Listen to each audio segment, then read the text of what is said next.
Hello and welcome to tonight's event, Left Behind.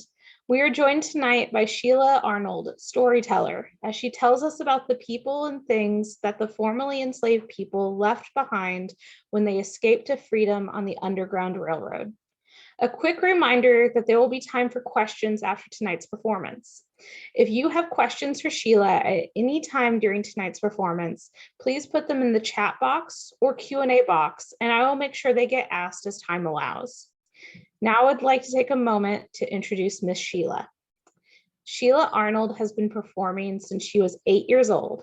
She currently lives in Hampton, Virginia, and presents storytelling programs, historical character presentations, Christian monologues, professional development for educators, and inspirational and motivational speaking for schools, churches, and organizations throughout the U.S. Miss Sheila is a Mount Vernon Research Fellow. One of her recent projects was working with Northern Lights Inc. on the James Madison Montpelier Mansion African American exhibit film Fate in the Balance, which won the 2018 AAM Muse Silver Award for Multimedia. Most recently, Sheila was selected as a McDowell Artist Fellow and completed a month-long artist residency in Peterborough, New Hampshire. And you'll have to forgive me as I butchered some of those words. My cat, as soon as I started, decided she wanted to put her tail in the camera. I was trying to stop her. So without any more interruptions from my cat Whiskey, please join me in welcoming Miss Sheila. Go down, Moses, way down in Egypt's land. Tell, O Pharaoh, let my people go. When Israel was in Egypt's land, let my people go. Oppressed so hard they could not stand, let my people go. Go down, Moses, way down in Egypt's land. Tell, O Pharaoh, let my people go. When they reach to the other shore, let my people go. They sang a song of triumph, oh, let my people go. Oh, let us all from bondage flee, let my people go. And I'm gonna live in liberty, let my people go. Go down, Moses, way down in Egypt's land. Tell, O Pharaoh, let my people go. Let my people go.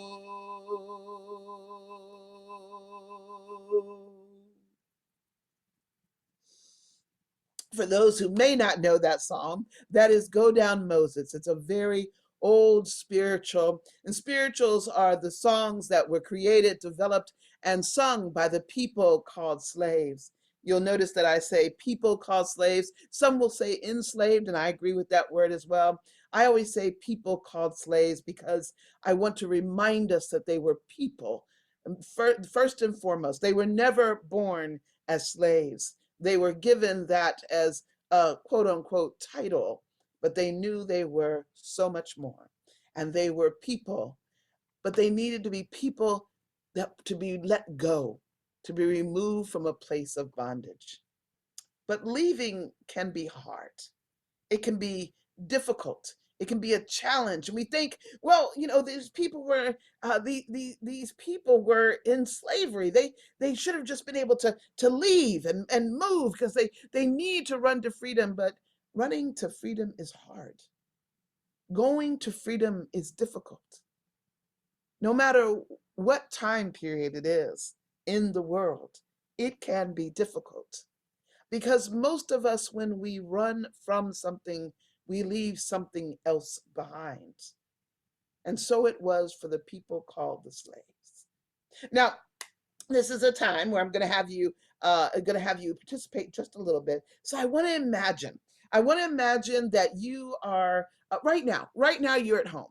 You're at home, or maybe you're not at home. Maybe you're at the office, or maybe you're in the library. I can't tell exactly where you are, but thinking about where you are right now, and knocking on your door, pounding on your door, comes someone, and you open the door to this pounding that is there, worried about how loud it is, and the pounding on your door, and the door opens, and the person that's outside that door says to you, gather what you can in a paper bag and leave now. If you don't leave now, then your freedom will be taken away from you immediately. You will be put into a jail cell. You'll be taken away from this place that you live, this home that you know. You'll be taken away from everything you've ever felt, and you will be told that you have to work for somebody else. And you have to go. And they say to you very quickly, you have 5 minutes. What would you be leaving behind? What would you make sure that you carried? I don't want to know so much what you for sure would carry, but what would you leave behind? Now I'm going to be the little teacher here. I'm going to bring up our whiteboard, and then I'm going to let Hannah read out what some of the answers are that y'all are going to type into the chat. Okay? So yeah, this is your time where you participate. I can't hear you, but I can hear you. All right? So what would you leave behind? What are some things that you would be leaving behind? Oh, good. I see a chat thing going. That's Mike good. says electronic devices. Oh, wow. I love that. Electronic devices. Very good, because he knows he's going to be on the road. The FBI are coming after him. He doesn't want to be caught. Okay, I got you. Helga says pictures. Pictures. Oh, good. What else? Ellen says anything that can be replaced by money. Anything that can be replaced by money. Okay. All right. Catherine says the land we feel connected to, the animals and plants we know. Ooh. Animals and plants. I love that. Animals and plants we know. What else? Meredith writes books. She knows her audience. Okay, she must be a librarian. Diane writes clothing and 99.9% of objects, such as dishes. Dishes. I like that. Mary writes security. Ooh, okay, that's good. Give me a couple more. Let's see. A couple more people said books. Jen writes Legos. The family ring writes my fancy clothes. Fancy clothes. We have somebody who says beds and the comfort we know of home. Ooh. Good. Furniture, journals. Furniture, journals. I like that. So let me ask, is there anybody, furniture, journals, is everybody in the home I mean, you have to leave this minute. Is anybody leaving any people behind? Mary writes family. Okay. Anything else? Any one that just sticks out to you, Hannah? You just got to say it. Oh, BW writes musical instruments. Ooh, that is good. So take a look at this list. And you'll see I put it all over the page because it's all over the page. I don't know about you, but I think of being told I have to leave right now. I mean, I have to pack to go places and I get all scattered all over the place. But to have been told that I have to leave right now and make these decisions, our minds are all over the place. What we think about is, what do we have to leave behind to make it, to survive? Electronic devices. Well, they didn't have to worry about electronic devices and for the Underground Railroad, and that is awesome. I'm glad that they didn't have to leave that behind. But the things that would help you have direction, like a GPS, the things that they would leave behind, maps. They couldn't take maps in the traditional way that we would think of. If they had books, leaving those behind, and clothing. Oh, so much of that would be left, and bowls and plates that might have been their own, little trinkets they may have gotten from their family. They wouldn't necessarily have pictures of their family, but they certainly would have trinkets and things to remind them of that. Anything that can be replaced by money. And yeah, we would leave those things. We'd leave those behind, and so did many of the slaves. The land they felt connected to. That's important. And even dogs, and particularly hunting dogs. Hunting dogs were left behind. Legos. They didn't have Legos back then. They'd have toys and dolls and clay marble balls that they would play with. And leaving behind your security, beds and comfort of home, comfort period, not knowing, just the thought process and security of, where am I going to go? You'll be surprised to know that some of them brought their musical instruments with them. Some of the people called slaves brought their musical instruments with them.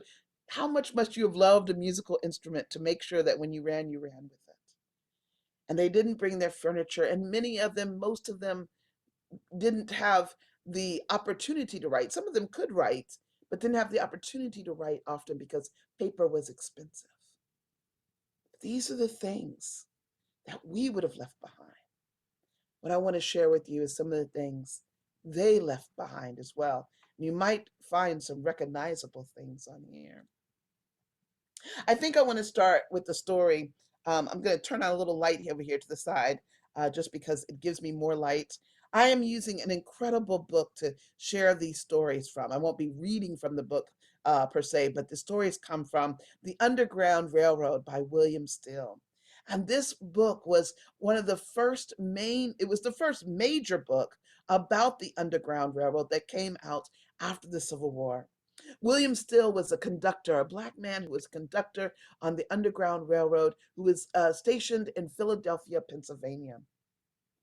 And he brought people into his home that ran to Philadelphia. He was the secretary in the Abolitionist Society in Pennsylvania, and he wrote down the stories of the people that were there. But instead of, at a certain time, he stopped throwing those away, burning those particular notes that could have him be sold into slavery if they were found. He stopped doing that when he realized this might be the only way, these notes and that he took about people running and the things that he collected over the years, that this might be the only way that people after slavery ended could be able to find their family. Now, William Steele didn't know that slavery was going to end. He never thought it would end in his lifetime, but it did. And here he was with all these notes, and so he wrote. And this huge book of 500 plus pages that we have was put out there and published again and again and again, until finally there were so many other stories that came out that it wasn't the most popular book. But you can find this book on the shelves. You can find it in your libraries. You can in your library in Alexandria. You can also purchase it, and you can read the stories of so many of these people. And these stories will talk about the things people left behind as they were leaving bondage and moving towards freedom. One of the things that was talked about was just leaving family. And that did happen. I'm going to tell you about Clarissa Davis. Clarissa Davis was in Portsmouth, Virginia. I live in Hampton, Virginia, so it's just right over the bridge for me to go right over there. And in Portsmouth, Virginia, that's where Clarissa lived, and she lived there. And she was a person called a slave, and so were her brothers. And her brothers and her decided that they would run for freedom. They were owned by the Browns that lived over in Portsmouth. And we know about them being advertised in the newspaper for quite a long time because the sister Clarissa and her brothers were worth $1,000 altogether. So they were well sought after. Well, the brothers were able to make it to freedom, but Clarissa couldn't go like they went. She doesn't explain why exactly she couldn't go, but she couldn't run at the same time as her brothers. She couldn't run to safety at the same time as her brothers. But she did run, and she began to live in underneath people's houses, behind in the woods. She moved from place to place. At one point in time, she moved into a chicken coop, and she stayed there for 2.5 months. She moved from place to place. She asked and asked if they could find a place, if someone could give her a connection to a way to get to the Underground Railroad. Now remember, the Underground Railroad is not really underground, and it's not really a railroad. It's a system that people had almost just through talking, an oral system, and then moving from house to house or space to space, from way to transportation, secreted. That's the underground part. So it wasn't written down. You couldn't just pick up your electronic device and say, please, Alexa, Underground Railroad, please. If that's just not going to work. It wouldn't be able to be there. And so you had to be careful, because if you talked to the wrong person, they would turn you in. If you talk to the wrong person, you might have your money taken from you. You had to be careful. So word was out that Clarissa wanted to run. She wanted to make it to where her brothers were. She had found out they were in New Bedford, Massachusetts. Try as she might, it was hard. Then one day, 2.5 months after she'd been going from place to place, and her last place was staying in a chicken coop itself, on that day, someone came to her and said that William Bagnell, who was a steward on the City of Richmond steamship, William Bagnell sent out word that if she could make it to the ship sometime in the early morning, that he would secret her away. She didn't know how she was going to do that. William Bagnell had a soft spot for Clarissa because his own wife was still in bondage. And although he was a free man that worked upon the City of Richmond, which was one of the most well-known ships to move people from slavery to freedom, but they couldn't quite catch him. So he had this soft spot for her. But she had to make a way to that ship. He couldn't come get her. Clarissa was in that coop. She knew this might be her last chance. How she had gone undetected up to this time was beyond her understanding even. And so in that chicken coop, she began to pray. Lord, Lord, bring rain. Bring rain at 3 o'clock in the morning. Bring rain, rain so hard and torrential that it will move the police and the constable off the streets. Bring rain, Lord. You do this for me. Let me go.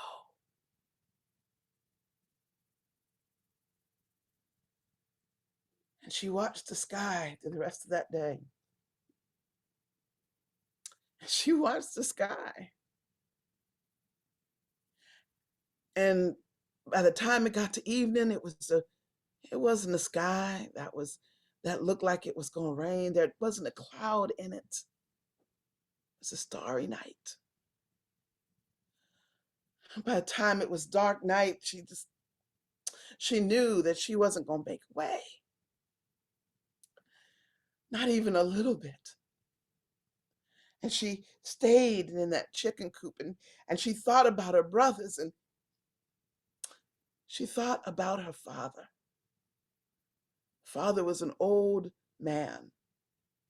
He couldn't even work no more. Her brothers and her had run away, leaving their father behind, not knowing what was going to happen to him. She thought about How instead of being happy she had returned, he would be quickened to the heart and sad, knowing that if she was returned to slavery, she'd be sold off. And he'd lose his girl for good and not for freedom. She thought about the months that she had spent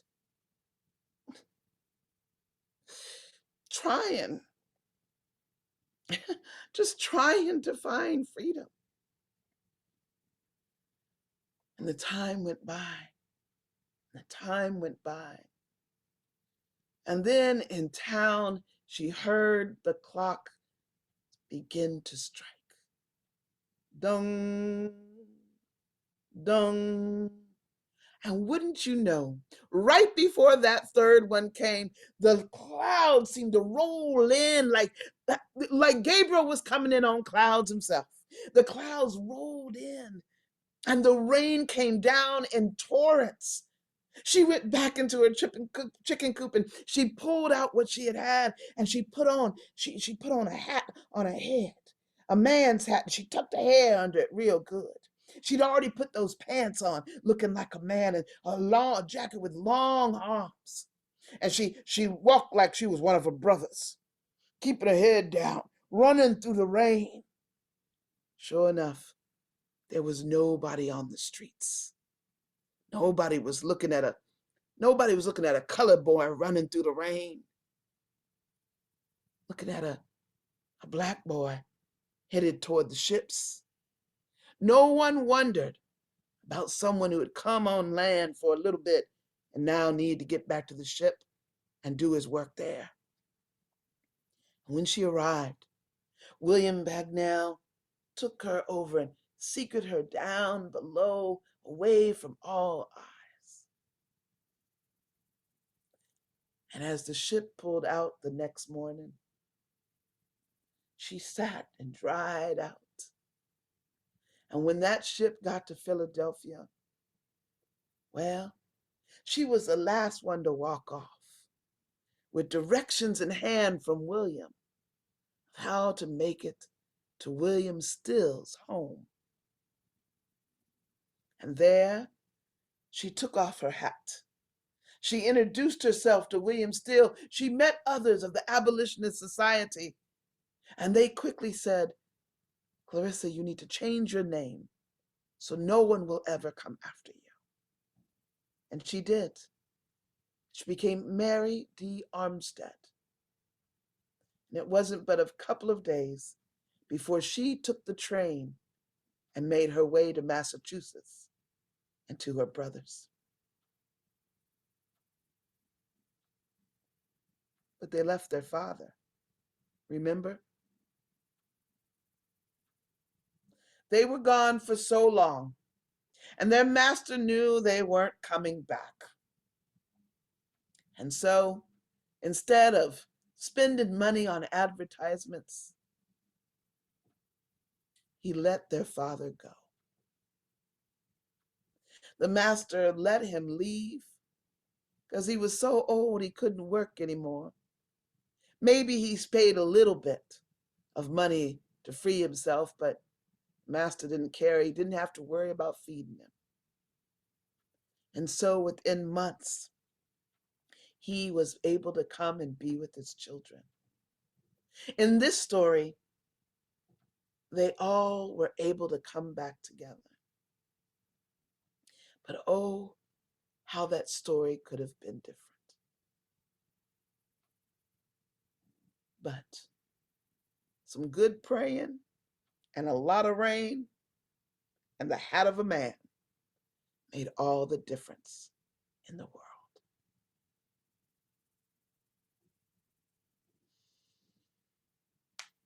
Wow, it really is so many stories. There are so many stories in this wonderful book about all the things and places that people had to leave. In Clarissa's story, she was able to make it with all of her family. But it wasn't that same way for Sheridan. And I'm just going to find it. I was going to show it to you, but I can't even show it to you here. But Sheridan Ford, he had kind of a different thing that he had to do. In Sheridan's life, in Sheridan's life, he decided that he would make that run. And Sheridan Ford knew he was needed to make that run because reality was he was about to be sold. Just wanted to get the correct name of his mistress. It was in 1855, still in Portsmouth. And his mistress was Miss Elizabeth Brown. It wasn't the same Brown as Clarissa's Brown, but it's obviously a popular name at that time. He had been a very good slave, at least so he reported. He had done all the work, and the widow that he worked for, well, he was the man of the house in so many ways, and he was always the one to take care of things. He made a small infraction, something that most people would have brushed off. But because of that small infraction, one day he was hung from the rafters by his wrist and lashed upon the back. When they had finished, he was untied and he was able to finally strengthen himself again. He decided he had done enough for Miss Elizabeth Brown, the widow, and he was going to find his way to freedom. He knew what this meant. It meant that he would have to leave behind his wife and his 2 children, a 2-year-old girl and a 1-month-old boy. But he knew he had to go because she had begun to talk, Miss Brown had, that he would fetch a good price. And so, without telling his wife, he ran away. He was able to get passage on one of those steamships, and he made it there. But his running away left her behind with the children. And leaving her behind, well, the authorities came to her. They demanded to know where he had gone. They demanded to know how he had left. She had known nothing. They didn't believe her. They took her children away. They put her in jail. He was informed of this, Sheridan was. But he didn't return because he knew he could do more harm than good to her. And because freedom meant leaving even that and those whom you love behind.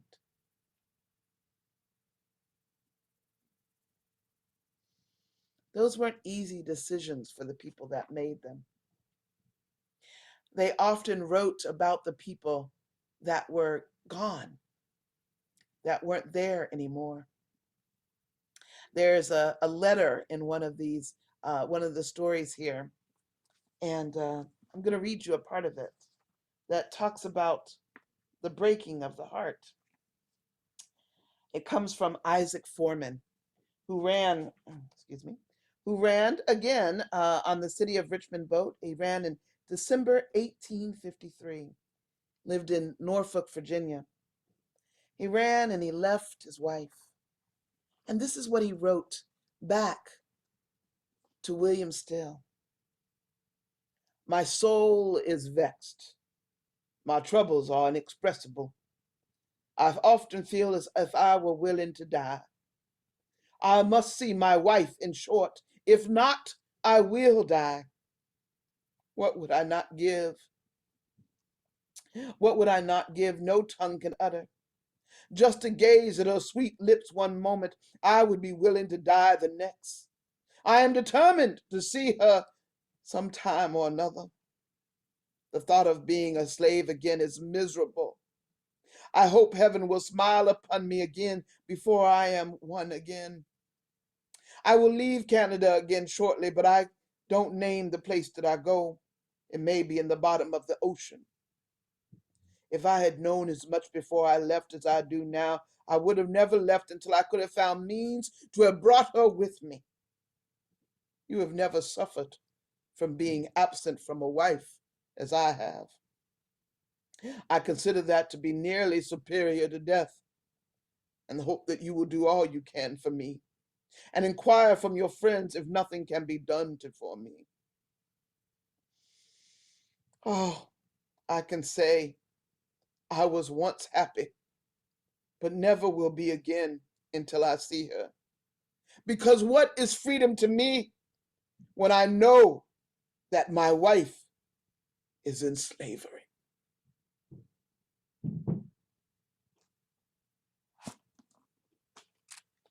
These were not easy decisions. Running for freedom is never an easy decision. We so quickly say when we see people that are coming to our country for freedom, or we hear the stories that, oh, of course they ran. No, it was difficult. It was challenging. It caused them pain, and even in many cases took away the joy that they could have had because they left behind those that were there. Clarissa left behind not just her father at one point in time, but she left behind her name. She had to become another person. Some of us, no one said that when they thought about being left behind, but we might have had to become somebody else. They went to a completely new country. Over to Canada West, many of them went, or Massachusetts, much colder, certainly than the summers and winters that they would have had down in the South. It was a challenging move. Some of them left clothes, and they would often ask for those clothes to be returned to them or sent back to them. One of the folks, L.D. Mansfield, says, Henry Lehman writes and asks that you send his coat and cap by the sister when he comes, and also that you will discuss how he escaped and bring that work as well. Sometimes they left little things along the road, calling out and saying, when the time comes, send this to me. They wanted the things that they left behind. Well, one of the things that y'all didn't mention at all, and I'm just going to tell you, is none of you mentioned that they were leaving one of you mentioned that you were leaving your work and employment. Now, I don't know if that's because you don't like your work and employment. I'm just teasing when I say that. But none of you seem to be worried about leaving the job that you were at. And they were the same. They left their mistresses and masters as well, those called mistresses and masters as well. And sometimes the master or mistress would want them to come back home. And so when able, they would find out who they might send a letter to. And when they sent a letter, they would beg of them to come back because, well, of course, they were under obligation. Wouldn't they want to complete their work?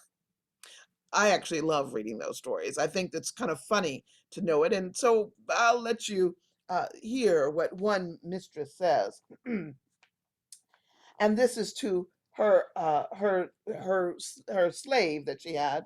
His name was William Henry Gilliam. Dear Henry, your mother and myself received your letter. Yes, he actually wrote his mistress after he ran. She is much distressed at your conduct. She is remaining just as you left her, she says, and she will never be reconciled to your comfort. I think, Henry, you have acted most dishonorably. Had you have made me a confidant of me, I would have been better off, and you as you are. I am badly situated now, living with Mrs. Palmer and having to put up with everything. Your mother is also dissatisfied. I am miserably poor, did not get a cent of your Ohio or James's, besides losing you both. But if you can reconcile, well, do. By renting a cheap house, I might have lived.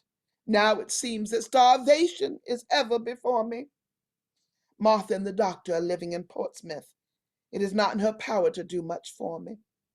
I know you will repent of this, Henry.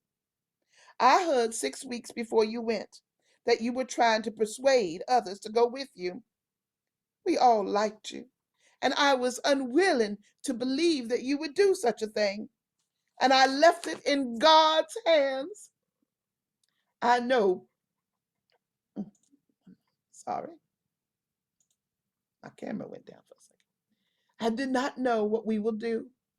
Your mother says that I must tell you that Jones, the servant, is dead. All else is all right. I am compelled to live. And if I must live on my own, it will be your fault. I am unwell. But of course, you don't care. Yours, I.E. White. P.S. If you choose to come back, you could. I would do a very good part by you. Well, Gilliam does write back, and he says, I have no compassion on the penniless widow slave. I served her 25 years and 2 months, and I think that is enough for me to live as a slave. Can you imagine? Yes, they even left behind the places of employment. They left behind those that thought they were masters and mistresses. And sometimes they came a looking for them, but often they weren't able to get them back. There were those, though, there were Moseses that went back. Not just Harriet Tubman. She's not the only one that went back to get those left behind. It was John Parker in Kentucky who left slavery and went to the freedom that was on the banks of Ohio. He was able to get money and start his own blacksmith shop. He did well by himself. He did well for himself. He even had white men that worked for him. But he could not stand in his heart. There were still those that were in slavery right across the river from him. And when he saw the plight of those who would cross that river, trying with all their might to come to slavery, he could not abide by doing nothing. And so, foregoing the safety and security of where he was, he would sneak at night and go into a boat. And on that small boat, he would go up and down in the banks of where he lived, on the other side of where he lived, on the other side of that Ohio, looking for those running away. Pull them into his boat and take them to freedom. On one evening, he got word about 2 young ladies that were determined to run. And when he arrived in the boat, they were running up towards him. They jumped literally into the boat, almost toppling the boat over. And he was surprised. The young girls were much larger than they had been told, and he wasn't quite in the right place, and the boat was, and the boat began to rock back and forth, and one of them almost yelled, and he quieted her down. And she stood up, afraid. And that's when he noticed that both girls had layers and layers and layers of clothes on them. They had not left their clothes behind. And they had taken a few of the mistress's clothes as well. And he took them across. That particular voyage was noted because they were almost caught. But John Parker knew that river, the inlets and the side streams, and he helped those girls get to freedom. And there was Peter Steele, who made it to freedom and then began to beg to every abolitionist society he could that they would help him free his wife and his children. And when the plan was made, he took it upon himself to go down with the man that would go and help to purchase his family. He walked with him and went with him all the way to Indiana. In Indiana, well, Peter was a strange Negro, they said. They didn't know him. And the sheriff began to immediately point him out and wonder where he was from. And no matter how many times he said he had papers and what he could show, they wondered. And they asked till they found out he was a runaway. Fortunately for him, the home where he was staying, albeit was raided that evening, he had gotten word and had run away again. But he didn't run back north. He went further south. Now, if you don't think Indiana is south, I'll just let you know that's where one of the places where the Knights of White Camellia, the Ku Klux Klan, one of the beginning organizations, was at. So he ran further down south, dodging and evading, accepting help where he could. And he got down there before the white man that came with money. And through the providence of God, he was able to find his wife and his 2 children and secret them away in the night. Although they were almost caught one other time in the hole of a boat that they were hiding in. Again, they were given the providence of rain to hide them and move them beyond the city they had been in Indiana, down to a further city where there were Quakers that took them in. Sometimes people went back to help folks get to freedom. And sometimes you left behind the ultimate. His name was Romulus Hall. Another man was running, and they were coming from Baltimore, and he came across Romulus, one of the men that he knew, and Romulus asked what he was doing. He said he was running, and Romulus dropped what he had in his hand and said, "I will go with you." Romulus was an older man, but it didn't matter, and they began to run, but they ran the wrong direction. There was no directions. They ran the wrong way, and they went way out of their way, and it began to snow and rain, and it became cold. And they were out in nothingness, finding what they could to eat, finding what little shelter they could underneath trees when they could. And finally, when someone they saw was able and willing to give them assistance, they found they had been going the wrong way. Well, now turned about to get on the right path, it was seen that Romulus Hall, he had his hands. I'm sorry, his name was George Weems. Eventually it changed to Romulus Hall. And so George's fingers were frostbitten, his toes were frostbitten. He couldn't run. But his friend moved on, leaving him in the care in the conductor's home on the Underground Railroad. After much time, they were able to move George over to Philadelphia. He was sick, so very sick, having lost fingers and toes, having a cough that was deep inside of him. He laid on the bed in one of Steele's rooms. They nursed him as best they could. And they heard the depth of phlegm inside of his lungs. William came in there with notebook to learn what he could so this man could be known.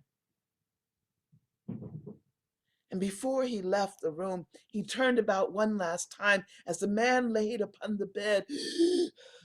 The deepness of his eyes closed, and William turned around and said, "Do you regret coming to freedom?"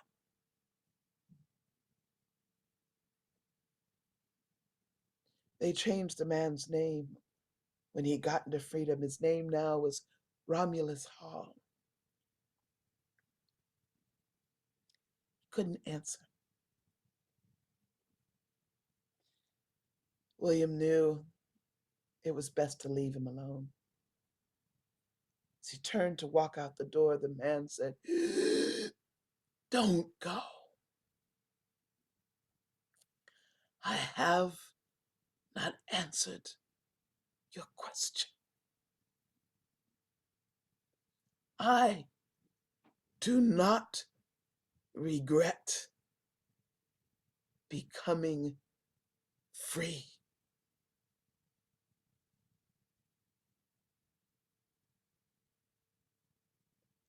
Those would be his last words, for he would die just 2 days later. He left behind slavery, had the taste of freedom for just a few days, but it was worth it for the cause of freedom.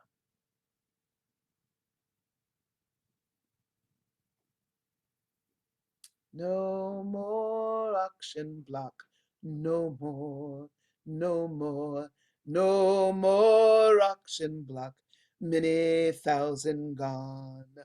No more drivers lashed, no more, no more, no more drivers lashed, many thousand gone. No more master's call, no more, no more, no more master's call, many thousand gone, many thousand gone. I'm the one who's gone.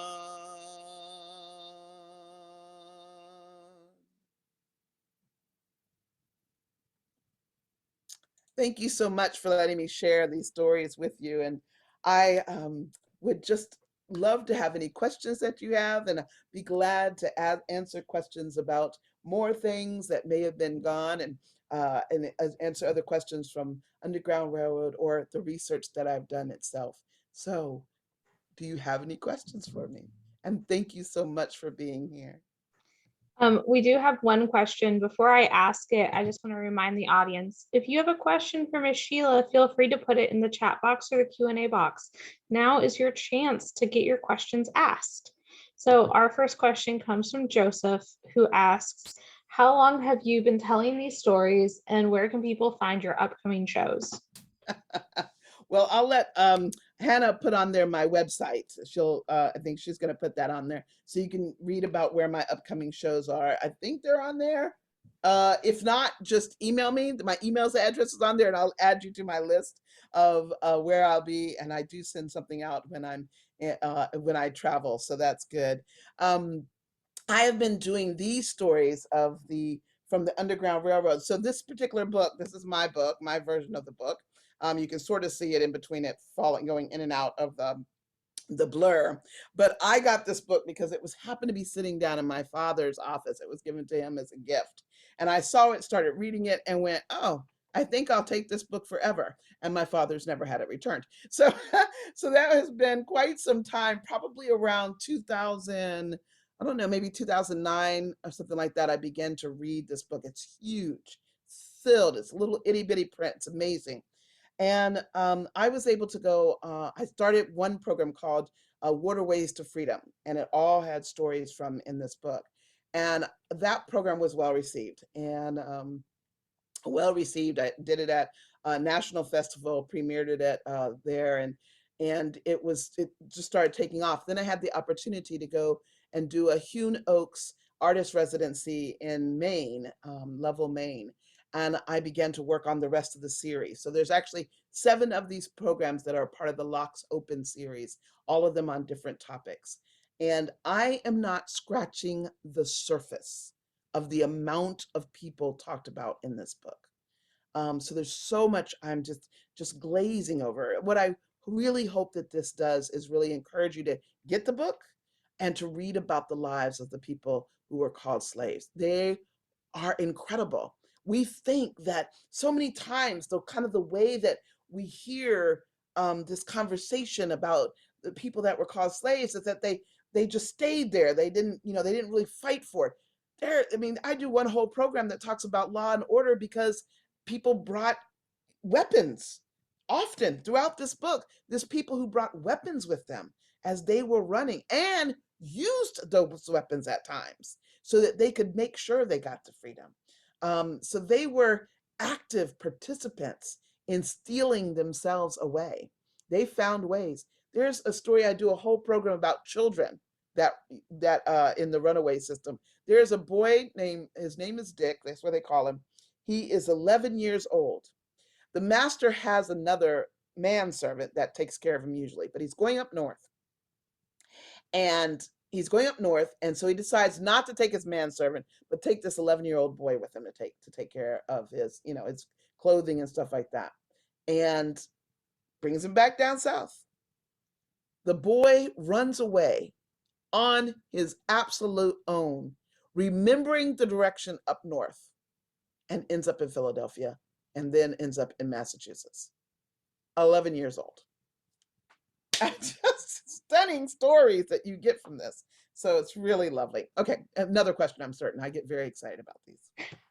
Mike asks, in addition to the written testimonials, have you met any descendants who have oral histories of their ancestors from 3 or 4 generations past about their time on the Underground Railroad?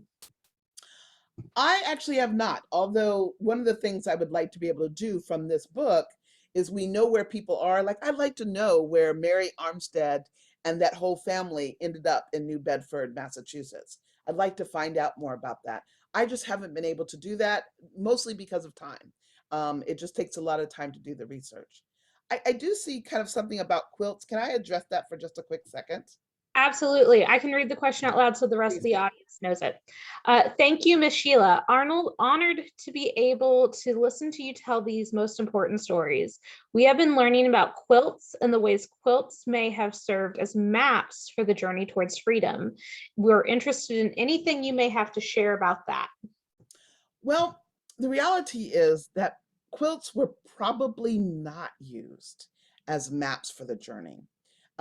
And one of the women that wrote about quilts was writing about the oral tradition that came along with those quilts, and that some of the quilts in her family were used as a part of that. I will tell you, throughout the book, The Underground Railroad, and in several other books about the, research books about the Underground Railroad, I have never read anything about quilts being used as a sign and signal. Now, there are signs and signals. I was just reading over one particular thing. It was a letter of someone that was in Reading, Pennsylvania, and they actually asked, please tell us what symbols and signs are being used by the Underground Railroad so we'll be aware of them. So there are symbols and signs that are used. Lanterns often are a way of telling people things. One of the things to think about when you have a quilt is putting your quilt out at certain times of year wouldn't make sense. It would be more obvious than less obvious. And then having to make sure that everybody understands the messages in the quilt is also difficult. Whereas you have a song like Follow the Drinking Gourd, which is a song is really easy to kind of keep in your head and go over and over and over. And the song itself is directions to where you need to go. But a quilt is a little bit more challenging to necessarily have that as directions. I'm not saying that they were never used, but I honestly have never found it being used in the books that I have read, the research that I've done about this. There's lots of different things that they use, but that was not one that was that has been pointed out. They did use signs, people sweeping on the back of the porch or not sweeping on the back of the porch. If the broom's on the back of the porch or not on the back of the porch, lanterns, I already said. Sometimes they would take actually the pictures of some of the abolitionists, and if you could identify them, then you were a person that could be trusted. It's very interesting that they did that. I think that's kind of weird, but they did. Baskets, when they would communicate in letters, they would communicate by saying packages are coming your way. And we have 5 large packages and 3 small packages coming, which would mean 5, 5 men or 5 adults and 3 children. That was used all the time. You can see a lot of the descriptions of how they were described, a lot of descriptions and symbols used inside of the letters that they did. So anyhow, that's my thought and the information I have about that. We have a great question from Nadine, who writes, incredible that freed slaves could find each other when they left at different times. How did people do this? How did anyone find each other back then? Well, first, you can't be a freed slave. So well, you can, I suppose, but you just say the word free person. How did free persons who once were slaves, how did they find each other? Well, one, there was a great communication system. There were people called rememberers, and that's in a book called The New Negro. He talked about that. That there's always people like in uh, the the the slave culture, in the enslaved population, in the slave quarters, thank you, slave quarters, that were the people that remembered. You might have somebody in your own family that's like this, somebody that remembers every detail about everything that ever happened. They know when somebody was born because the way the moon was, or it was Halloween, or it was like, and so they had rememberers. That was one. They had newspapers.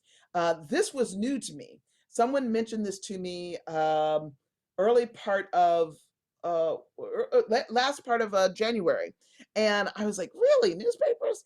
And then I found in a ton of newspapers after the Civil War, they placed ads. They would place ads for their families. And as people seen, and I was just blown away. That's a whole nother world I'm going to walk down one of these days. But they literally placed ads looking for family. This is where they thought they were. This is who they were owned by. That's what they say. This is who they were owned by. This is where they think they were sold to. Does anybody have word about that? And then of course we have this book, the Underground Railroad. That was also, but people really put out ads. That was a big thing, and I did not realize that how big it was. I thought it was like a little bit scale. It was a huge, big scale after the Civil War. So that's how people found. Those are 3 ways. We have time for just a couple more questions. Okay. Nicole writes, thank you, Ms. Sheila, for sharing these powerful histories. As you spoke, I felt chills. This may be a weird question, but, and I'm going to pause here, there's never weird questions. Always feel free to ask.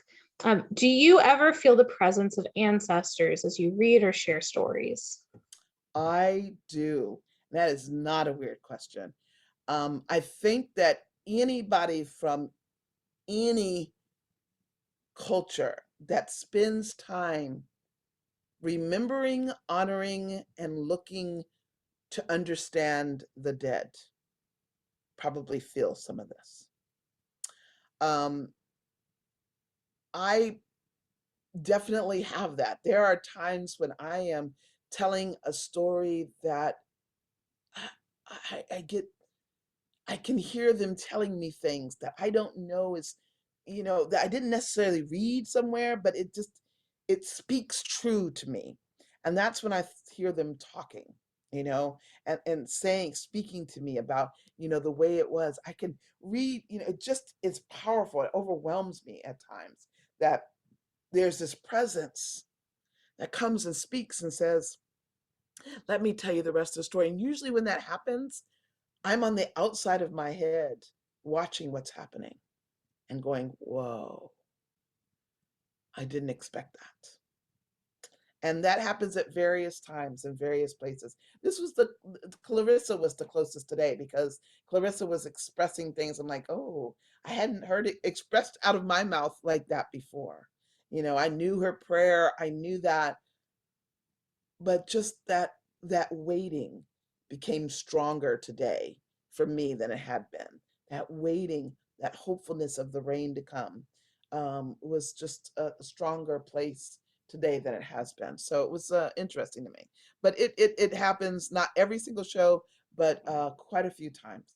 And so, not a weird question at all. If you're going to get to know the dead will come back and talk with you, not hunt you, but they will speak to you in ways. And I truly believe that. All right, and let's have one more question before we sign off for the evening. BW would like to know what interested you in storytelling, and how long have you been dramatizing the stories of formerly enslaved people? What interested me in storytelling, I've been telling stories since I was young. I come from a storytelling family. When my son was born, he's 37 now, but when my son was born, I was telling stories and going to his schools and daycares and all that. Then I started working at Colonial Williamsburg in Williamsburg, Virginia. And I worked in the daytime in administration, but in the evening time, I worked as a storyteller. And I loved doing storytelling. And then I had some character work that I did. And that really began, and it was while preparing to do a particular program in the evening that I heard an amazing woman, Christy Matthews, who is the director of African American interpretation. She said, "Never be ashamed to portray your ancestors." And that changed my world, because up to that point, really in my world, the people called slaves were, to speak about them was more shame. And for the first time, it became a place of dignity, and to understand them for all that the slaves were victimized, but not victims, that they were survivors, and they're heroes. And to see them with those new eyes was so very, very important. And that's how I began this walk of sharing about their lives, because I want everyone on here to know about the heroes of our country who were called slaves, but were determined to keep their humanity in spite of what they were called and how they were treated. If you ever wanted to know, how do I walk through a difficult time, look up the story of the people called slaves. Because if they can get through it with all that they left behind and all the newness that was ahead of them, then we certainly can follow them. It does not matter the color of your skin. They can certainly, all of us can follow them and learn to keep our humanity and not lose it for that which feels good. Thank you. Thank you so much, Sheila. And thank you to our audience for joining us on a Tuesday for this wonderful storytelling program. My next program is going to be an author panel of local authors in March. You'll see the information for that in your chat box. You'll also see information where you can find Miss Sheila and her upcoming shows in your chat box. Her web address is misssheila.org, and I encourage you, catch her in character if you can. She's come in the past to us and she truly embodies the spirit of people. She's come to us as Fannie Lou Hamer, Zora Neale Hurston, One Judge, and we just uploaded to our YouTube channel. We just re-uploaded her Madam C.J. Walker, a presentation from this time last year, in which the granddaughter of Miss great-granddaughter joined us unexpectedly. So please seek that out on our YouTube channel. It truly, Sheila is a treat, but the conversation between Sheila and Madam Walker's great-granddaughter was a lily of bundles. Yes, that was just an unexpected treat that we didn't know we were gonna get to enjoy that evening. So you can find that on our YouTube channel. You will also receive a follow-up email if you registered for this program with other upcoming programs. Ms. Sheila, do you have any final words for our audience tonight? Thank you so much. I want to say thank you to Hannah Reisley. She's does such a great job of putting these shows together and of constantly bringing you things. So please tell the library if you enjoyed the program. Tell the library if you have ideas for the program. They want those ideas. They want to stay invested with you, and they want to also keep you safe. And so I'm also really appreciative of this. But we know that hopefully they'll do both of these, because sometimes we can't always get to the library, but we can do things online. And so hopefully they'll be able to keep both of these, both in person when in person comes, and then also online. So thank you, Hannah, so much for the opportunity to do this. And thank you all for coming today. I look forward to talking to you again. And thank you, BW, for never referring to a person as anything more than a slave. You'll say from now on, a person called a slave. Thank you so much. I appreciate that. That's great. Thank you everyone for joining us tonight, and have a wonderful evening.